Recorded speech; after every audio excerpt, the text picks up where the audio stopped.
예, 만삭의 아내를 둔 20대 가장의 목숨을 앗아간 일명 크림빵 뺑소니 사건. 어제 1심 선고가 있었습니다. 피고인의 징역 3년이 선고됐는데요. 이 판결을 두고 또 논란이 되고 있습니다. 자, 그런가 하면 우리나라 경찰이 처음으로 외국 현지의 법 집행 당국과 합동 작전으로 범인을 검거했다고 합니다. 자, 오늘 이 시간 이웅혁 건국대 경찰학과 교수, 임방걸 변호사 두 분 모시고 자세한 얘기 나눠보도록 하겠습니다. 어서 오십시오. 안녕하십니까? 안녕하세요. 자, 크림빵 뺑소니 사건 지난 1월에 일어나지 않았습니까? 만삭의 아내를 둔 20대 가장 안타깝게 이제 숨지는 사고가 있었는데 많은 분들 뭐 안타깝게 여기지 않았습니까? 근데 이제 1심 선고가 어제 있었습니다. 징역 3년형이 나왔죠? 교수님 어떻게 보세요? 적당하다고 보세요? 예, 일단은 그 국민의 법감정과 예. 뭐 일반적인 정서에 비추어서는 상당히 조금 약한 것이 아닌가라고 생각을 가질 수가 있다고 봅니다. 예. 그런데 다만 이제 이게 이 자동차를 이용해서 사고 내는 것이 일반 형법과는 좀 달리 취급하는 거죠. 이 과실범이기 때문에. 예. 그래서 그 일반적인 뭐 현실에서도 뭐 5년, 3년 뭐 이 범위 내에서 나오는 것이 이제 보통이고 예. 벌금으로 나오는 것이 보통입니다. 다만 이제 그 만삭 안에 예. 또 크림빵이라고 하는 이런 것에 있어서 이제 국민의 정서가 상당히 조금 동떨어진 것이 아닌가 예. 이와 같은 이제 그 판단을 저는 하고 있습니다. 예. 보통 이 사건은 아마 많은 분들이 이것은 살인과 다름이 없지 않느냐 이렇게 판단을 하시고 3년이면 너무 약하다 이렇게 예. 많은 분들이 생각하고 계십니다. 예. 이 도주 차량, 그러니까 우리가 흔히 뺑소니라고 하는데요. 뺑소니 사망 사고 예. 같은 경우에는 특가법상 무기징역 또는 5년 이상의 징역으로 아주 무겁게 그 법정형이 되어 있습니다. 하지만은 이 사건에서는 가장 중요한 게 이제 유족들과 합의가 이루어졌고요. 예. 유족들이 이 피고인의 처벌을 원하지 않는다라는 게 가장 크게 반영된 것 같고요. 예. 그 외에 이 피고인이 뭐 그 전에 전과가 없는 점, 뭐 반성하는 점 이런 점들을 모두 고려해서 실형 3년이 나왔는데요. 예. 이렇게 뺑소니 사망 사고에서 어떻게 피해자가 합의가 이루어진 경우, 아니면 뭐 뒤늦게 자수를 한 경우 이런 경우에 보통 2년, 3년 이렇게 실형이 내려지기도 하고요. 간혹 집행유예가 선고되는 경우도 있습니다. 그러니까 이 경우가 특별히 굉장히 뭐 약하게 선고된 경우다라고는 저는 보이지 않습니다. 그래요? 당시에 이 술 마시고 이 차를 운전한 것으로 드러나서 다시 한번 놀라게 하지 않았습니까? 그런데 그 음주운전 부분에서 무죄가 나왔어요. 네. 그건 어떻게 된 겁니까? 그러면? 이게 보통 음주운전으로 우리가 처벌을 하기 위해서는 운전을 할 당시에 혈중 알코올 농도가 0.05% 이상으로 나와야 합니다. 네. 보통은 우리가 그 뭐 혈액이나 아니면 이제 호흡으로 측정을 하죠. 그런데 이렇게 측정을 못하는 경우가 있습니다. 이번 크림빵 뺑소니 사건가 그거였죠. 19일이 지나서야 경찰에 출두했기 때문에 이미 의미가 없습니다. 그렇죠. 근데 본인이 자기가 그 운전을 하기 전에 소주를 몇 병 마셨다라는 얘기도 했었고요. 최초의 진술에서는 또 만취 상태였다라는 얘기도 했거든요. 자수한 거죠. 그렇죠. 그 그러면 부분에서는. 술을 마셨다라는 건 인정이 되는데, 근데 이걸 술을 마셨다라는 게 인정이 된다고 하더라도 아까 말씀드렸듯이 음주운전으로 처벌하는 거는 조금 더 엄격한 게 필요합니다. 이렇게 측정을 하지 않은 경우에는 위드마크 공식이라는 것을 사용하기도 합니다. 위드마크 공식이라는 것은 이렇게 측정하지 못할 경우에 이 사람이 마신 술의 양이나 이 사람의 체중, 성별 등을 이용해서 공식을 통해 그 혈중 알코올 농도를 계산내는 건데요. 이게 말씀드렸듯이 형사처벌하는 거기 때문에 굉장히 엄격한 증명을 요구합니다. 이 사람의 체중이 얼마였고 그때 정확히 얼마의 술을 마셨고 시간은 얼마나 지났고 그 사실 자체를 기초 사실 자체를 엄격한 증명이 필요한데 이 사건의 경우에는 그게 아직 엄격하게 증명이 되지 않았다라고 봤고요. 결국 증거 부족으로 무죄 판결이 됐죠. 그 위드마크를 해보니까 뭐 0.3인가 제일 처음에 나왔는데 검찰이 할 때 공소장에. 근데 그 공소장 변경이라서 1.6인가 0.16인가에 떨어졌잖아요. 그렇죠. 이렇게 뭐 바뀌는 이유가 있어요? 이게 위드마크 공식의 뭐 근본적인 한계라고 이제 봐야 될 것 같은데요. 왜냐하면 그 개인 편차가 있을 뿐만이 아니고, 그러니까 사람의 몸무게와 체중, 그다음에 그 알코올 분해 능력, 이것에 상당한 또 편차도 있고, 또 지금 얘기하는 것이 내가 예를 들면 소주 한 병을 마셨다라고 하는 것을 그대로 다 이제 믿을 수 있겠느냐? 사실은 그보다 더 많이 마실 수도 있고요. 이러다 보니까 직접적으로 현장에서 측정하지 않고 상당 시간이 지나고 나서 이제 측정을 할 수밖에 없는 상황. 이번 같은 경우는 벌써 뭐 10일, 19일 이상 지나고 나서라고 봤을 때는 그 위드마크 공식의 신빙성과 정확성에 근본적인 이제 그 한계가 있을 수밖에 없기 때문에 그것을 그대로 노정한 것이고 이 형사처벌은 그야말로 엄격한 증명을 요하는 것이 원칙인데 법원의 입장에서는 이것이 상당히 조금 애매한 상황에서 예. 음주 운전을 과연 인정할 수 있겠느냐라고 예. 하는 측면에서 증거가 불충분하다. 예. 그런 취지로 무죄를 이제 선고했다고 보입니다. 음주 뺑소니 사고에서 위드마크는 어느 정도 신뢰성을 갖나요? 경찰이 좀 편리하기 위해서 만든 거 아닌가 이런 생각도 드는데. 근데 기본적으로는 이제 바로 현장에서 측정하는 것이 예. 제일 정확하죠. 그렇죠. 그런데 여러 가지 상황에 비춰 보면 갑자기 도망을 간다든가 또는 일정한 음주 사고를 벌이고 나서 양심의 가책으로 예를 들면 3시간, 4시간 지나고 나서 경찰에 출두하다든가 그러면은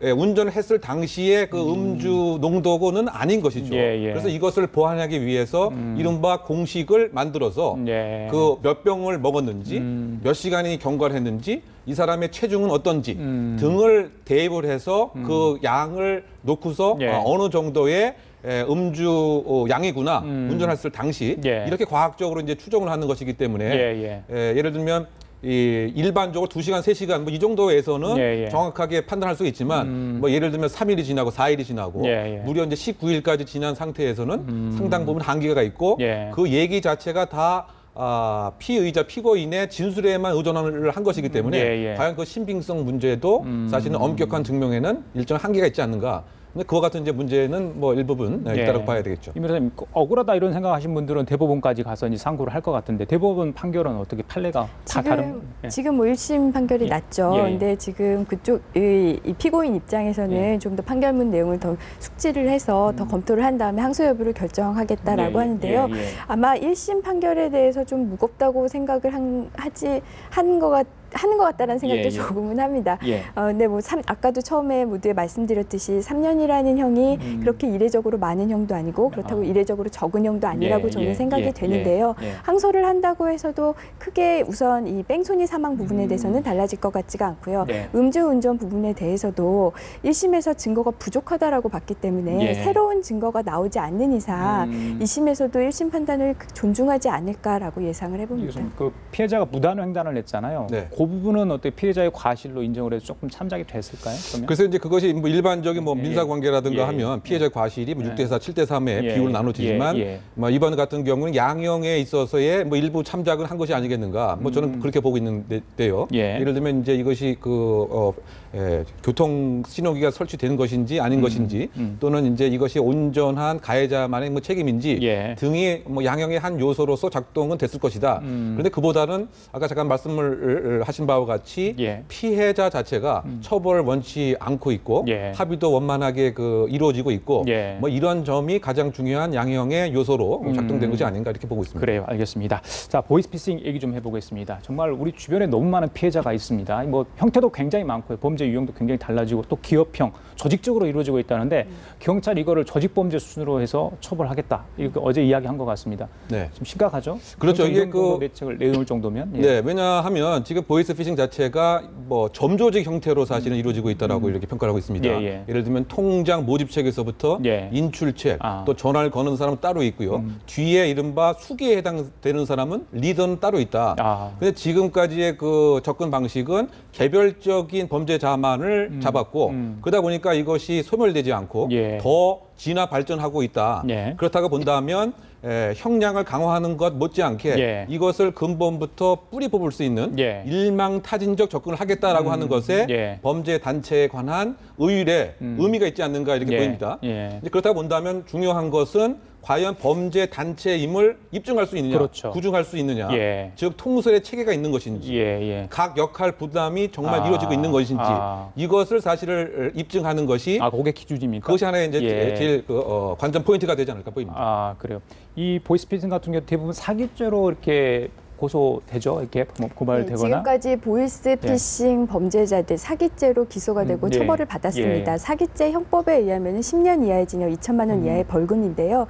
아주 뭐 보이스피싱 범죄 어떤 총체 이런 사람들이 보통 그 피해 범액 이런 걸 다 고려를 해서 실형을 받고 대부분 뭐 집행유예 이런 식으로 좀 낮은 형벌을 받았습니다. 이번에 범죄단체 조직으로까지 보겠다, 범죄단체 조직죄까지 적용을 하겠다라는 것의 의미는요. 지금까지 이 사기죄로만 처벌됐다는 것에 처벌을 조금 더 가중하겠다는 뜻입니다. 형법상 범죄단체 등의 조직죄를 보면은요, 그러니까 어떤 일정한 범죄를 목적으로 하는 단체를 조직하거나 가입하거나 활동을 하면은 그 목적한 범죄에서 정한 형과 동일한 형으로 처벌된다라는 겁니다. 그러니까 아까 사기죄에서 10년 이하의 징역이었다면 10년 이하의 징역에다가 범죄단체 조직으로까지가 인정된다면 10년 이하의 징역이 똑같이 2번 적용되는 거죠. 그러면 15년 이하의 징역으로 처벌을 받게 되는 식으로 이런 식으로 처벌을 강화하겠다는 뜻이 되고요. 또 하나 실익은 무엇이냐면 이제 보이스피싱과 관련된 어떤 그 사람들을 모두 다 이렇게 검거를 처음 했을 때 나는 이번에 관련된 요 사건에는 개입하지 않았습니다라고 하면 그 사람은 사기죄로 처벌을 하지 않았습니다. 그런데 이런 범죄 단체 조직죄에 관해서도 같이 의유를 한다고 치면은 가입한 것 자체만으로 처벌이 가능합니다. 예를 들면 나는 이번 보이스피싱에는 가담하지 않았지만 이 범죄 단체 안에 들어와 있으면은 들어간 것 자체만으로도 처벌이 되기 때문에 이거는 단순 가입자도 범죄 단체 가입자도 처벌한다는 데 의미가 있고요. 아까 말씀하셨듯이 중요한 건 그러면 과연 범죄 단체 조직으로까지 범죄 단체까지로 볼 수 있느냐인데요. 우리가 뭐 예를 들면 이렇게 3명이 모여서 보이스피싱을 해보자. 이렇게 하면 이 정도면 그냥 단순히 사기 공모자가 됩니다. 근데 이거 범죄 단체 조직까지 하려면 이게 우리가 사기라는 범죄를 해보자라는 공동의 목적을 가지고 그다음에 어떤 일정한 어떤 통솔 체계가 있어야 됩니다. 뭐 예를 들면은 지휘 각각의 어떤 그 계급이나 뭐 이런 거별로 그 어떤 지휘 체계, 위기의 질서가 좀 마련되어 있거나 이 조직을 탈퇴할 경우에는 어떤 뭐 제재가 가한다거나 이런 식의 어떤 통솔 체계가 갖추어져 있으면 그 정도면 우리가 범죄 단체로 보는데요. 보이스피싱 범죄 자체가 요새 워낙 조직화되다 보니까 검찰에서는 이 정도 조직하면은 보통 우리가 이 범죄단체 조직은 조직폭력에 많이 사용을 의유를 했었는데 이 정도의 조직을 갖고 있다면은 범죄단체 조직죄로 의유를 가능하겠다라고 했고 그래서 이제 검찰에서는 이 제도 같이 적용을 하겠다라는 이제 입장을 이번에 밝힌 거죠. 교수님, 우리 임 변호사 말씀처럼 입증하기 굉장히 쉽지 않을 것 같아요. 제가 총책이고 모집책 이게 잡히고 나서 우린 그런 거 하지 않았다. 이걸 어떻게 무슨 증거를 확보하지 않으면 말 맞춰서 이게 입증이 쉽지 않을 것 같은데. 그렇죠. 근데 그 부분이 이제 보면은 사실상 서로 간에 다 모르고 있거든요. 그러니까 이것이 그렇다고 봤을 때 정말 하나의 조직으로 볼 수가 이제 있는 것인지 그것을 예를 들면 범죄 정보라든가 또는 여러 가지 이제 치안 활동을 통해서 파악을 해야 될 것 같습니다. 근데 그것이 이제 법적 기준으로 봤을 때 통솔 체계를 정말 갖고 있는 것이냐, 하나의 조직처럼 리더에 의해서 그야말로 단체로서 움직이는 것으로 평가를 받을 수 있느냐. 왜냐하면 이것을 피해 나가기 위해서 점 조직으로 이렇게 이루어져 있단 말이죠. 그러면 다 각자가 하나의 팀원도 아닌데 과연 범죄 단체 조직으로 볼 여지가 있는 것이냐에 있어서의 수사기관의 그 입증 능력이 사실은 하나의 관건이 되지 않을까 이렇게 생각됩니다. 이게 나오니까 저는 이제 조직폭력배 가 떠오르더라고요. 그거 좀 차이가 있나요? 조직폭력범도 이걸로 뭐 처벌되지 않아요? 그렇죠. 그러니까 구성으로? 기본적으로 봤을 때 그 범죄 단체라고 하는 그 조직 이 폭력을 행사하는 것이 우리가 그 조직 폭력이라고 얘기를 하는 것이고요. 이번에 그 보이스피싱 같은 거는 폭력은 아니고 그야말로 전화 사기를 하는 폭력이다. 조직. 그 전화 사기를 하는 폭력이죠, 사실은. 전화 폭력이다라고 하는 차원에서 내 형식은 동일하고 컨텐츠만 다를 뿐이죠. 그렇군요. 그런데 사실은 이제 국민이 입는 그 피해 자체는 지금 뭐 몇 천억에 이를 정도로 그렇습니다. 피해가 있고요. 또 이것이 계속 그 진화 발전을 하기 때문에 그 1세대 그 보이스피싱부터 뭐 지금 현재 4세대 보이스피싱이라고 하면 상당히 그 진화가 사이버 공간을 통해서 이제 발전된 것이죠. 4세대까지 나온 겁니다. 4세대 뭐 최근에는 이제 그 검찰 수사관을 사칭하면서 개인 정보를 사전에 입수해서 맞춤형으로 접근하다 보니까 정말 이것을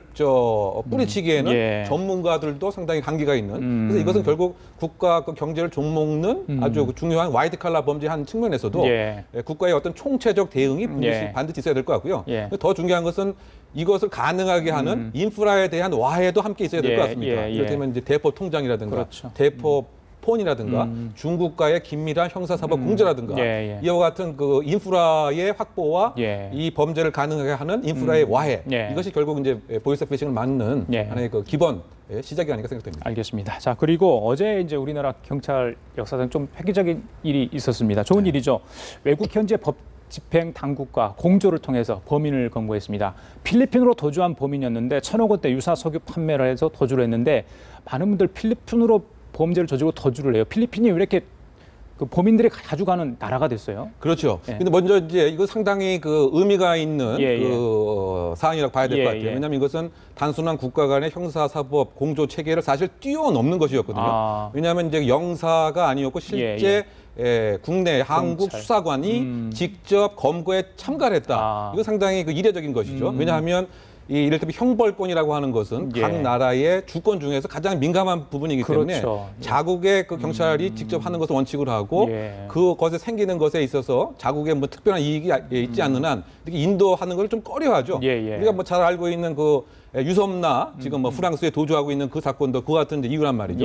그런데 이것이 이른바 그 필리핀과의 신뢰 협력에 있어서의 그 치안 공조가 이루어졌다. 즉 바꿔 얘기하면 코리안 데스크라고 하는 것이 이른바 그 필리핀 경찰청 안에 만들어졌습니다. 그래서 거기에 이제 한국 경찰관이 나가 있고 이미 사전부터 필리핀 경찰과 조기 협력을 해서 검거 단계에 한국 경찰이 직접 참가를 했다는 점에 상당한 그 의미가 있는 것이고요. 이것이 가능했던 것은 이전에 여러 가지 교육 인프라라든가 이걸 서로 이제 공조를 했다라고 하는 점. 그래서 이른바 한류 중에서 영화 뭐 이렇게 여러 가지 예술과 관련된 수출뿐만이 아니고 치안과 관련된 한류의 수출 이거 상당히 의미가 있는 것이 아닌가 생각이 되고요. 그리고 아까 이제 그 질문에 다시 돌아가면 그 필리핀 자체가 사실은 그 치안이 상당히 그 열악하기 때문에 예를 들면 여러 가지 뭐 돈이라든가 이것으로 매수를 할 수가 있다라고 하는 점에서 국내에서 범죄를 저지르고 도주하기는 아주 좋은 장소다. 뭐 이런 점 하고요. 아까 말씀드린 것 같이 형사사법 공조에 있어서 여러 가지 한계 뭐 이번에 그 해결이 됐지만 필리핀 그 섬이 많잖아요. 숨을 것이 많은가요? 우리가 도망가기 많이 필리핀으로 도망간다라는 거는 그만큼 도망가기 쉽고 숨기 쉽고 거기서 살기 쉽다라는 거겠죠. 여기가 필리핀이 3,000개의 섬으로 되어 있기 때문에 우선 숨기가 쉽고요. 또 물가가 상대적으로 우리나라보다 굉장히 쌉니다. 게다가 이제 언어 소통과 관련해서도 영어만 조금 알면은 거기서 사는데 지장이 없다고 하니까. 이 지금 필리핀이 미국, 중국 이어서 세 번째로 우리나라 범죄자들이 많이 가장 도피하는 곳이라고 합니다. 이번에 사법공조 처음으로 뭐 범인을 검거하기도 했지만 우리나라 경찰에서 코리안 데스크를 설치를 하기도 했죠, 필리핀에. 이 범죄자들이 필리핀에 많이 가서 숨는 것도 문제지만은 또 숨어서 또 한국인 관광객들을 상대로 또 한인 상대로 한 범죄도 또 저지르고 있다는 점에서 그런 점에서 이제 필리핀이 좀 많이 주목을 받고 있는데요. 이번 사건, 이번 일을 계기로 우리나라 경찰이 좀 필리핀에서 좀 더 혁혁한 공을 좀 세웠으면 하는 바람이네요. 알겠습니다. 자, 마지막 주제 얘기 좀 해보겠습니다. 지금 이제 고속도로에서 안전벨트 의무화돼 있잖아요. 근데 일반 도로에서도 의무 안전벨트를 차동하도록 내년부터 시행될 예정이라고 이제 어제 발표가 됐습니다. 자, 많은 분들 이게 생명줄 아니겠습니까? 그럼에도 불구하고 착용을 하지 않거든요. 그런데 과연 실효성이 있을까? 거기에 또 의문을 제기하는 분들 굉장히 많아요. 결국 뭐 실효성이라고 하는 것은 이제 법 준수 의식이라든가 그 운전 패턴에 있어서의 어떤 의식의 변화, 결국 자기의 이제 생명을 지키는 것이 무엇보다 뭐 중요하지 않습니까? 근데 그럼에도 불구하고 좀 편리함 때문에 사실 이렇게 안전벨트를 채우는 것보다 안 채운 상태에서 운전하는 게 조금 더 좀 편하죠. 그런데 어쨌든 이것이 이제 생활화, 이제 정착화가 뭐 되는 것이 필요하다고 생각이 되고요.